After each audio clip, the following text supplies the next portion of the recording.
Cabernet, care 120 km labirinte, 80 din care folosim pentru păstrarea și maturarea vinului, cât și a spumantului, 40 de km sunt labirinte nefolosite.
nu definitiv. Lăsați. Deci, pentru început, pentru a produce spumatul după metoda franceză, avem nevoie de 3 soiuri de struguri: Pinot Noir, Pinot Meunier și Chardonnay. Pentru metoda franceză este nevoie de fermentarea dublă. Prima are loc în tancuri de inox, iar a doua deja în sticlă.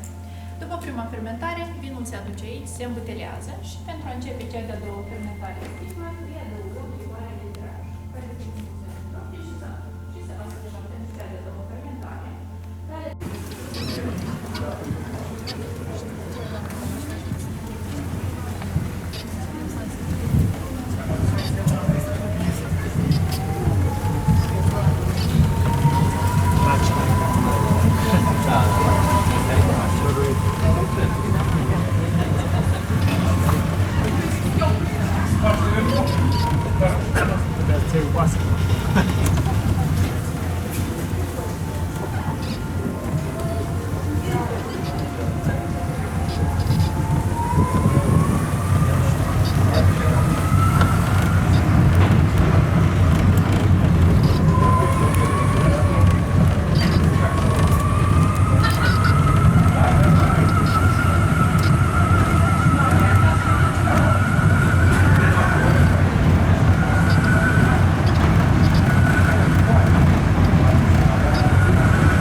Avremo un vostro mese di vino, e allora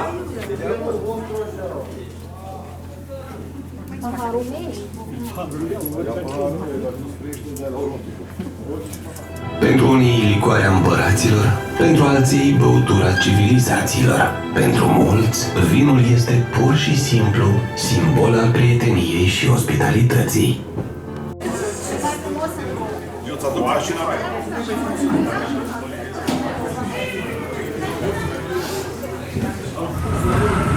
Siamo dentro 5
alte instrumente. Ca pe perete, avem sculptat în piatră crearea lumii de la ziua întâia până la ziua 7.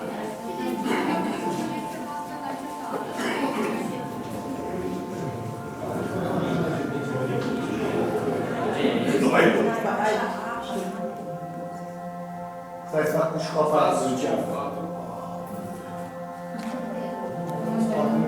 Același profil. Deci ați observat că la noi în colecție toate sticlele au căsuțele lor. Aceste căsuțe le numim caze. Da.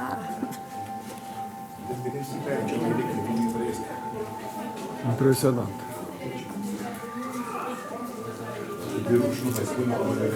Care e cea mai veche sticlă?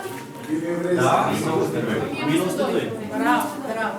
Anul 1902 evreiescu de Paști sau Ierusalimul de Paști.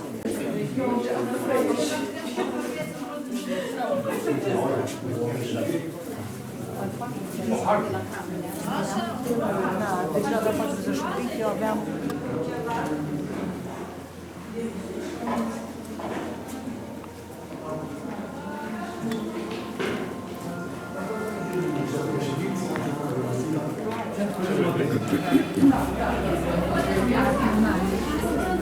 Și mergem să vizităm prima sală de degustare. Mai avem două vreme. Deci prima sală de degustare este sala europeană. Pe pereți veți putea vedea și vitraliile care avem reprezentate în viță de vie în toate cele 4 anătiri. Puteți vedea harta orășelului nostru subteran. Tot ce puteți vedea marcat cu roșu, acolo păstrăm titlurile liniștite. Partea marcată cu albastru și păstrăm titlurile spumate. Noi am uitat pe aici, am mers pe drumul vinului, strada Cabernet, Dionis, Chardonnay, am plecat spre secția de spumante. Întâi am fost cea mai lângă punct, după care am mers la cinematograf, ne-am întors pe același traseu și acum suntem aici, undeva la 50-60 de metri adâncime. Din partea aceasta orașului, până în prezent se extrage piatră de calca, iar tot ce vedeți în jur cu gri sunt cei 40 de kilometri de labirinte nefolosite.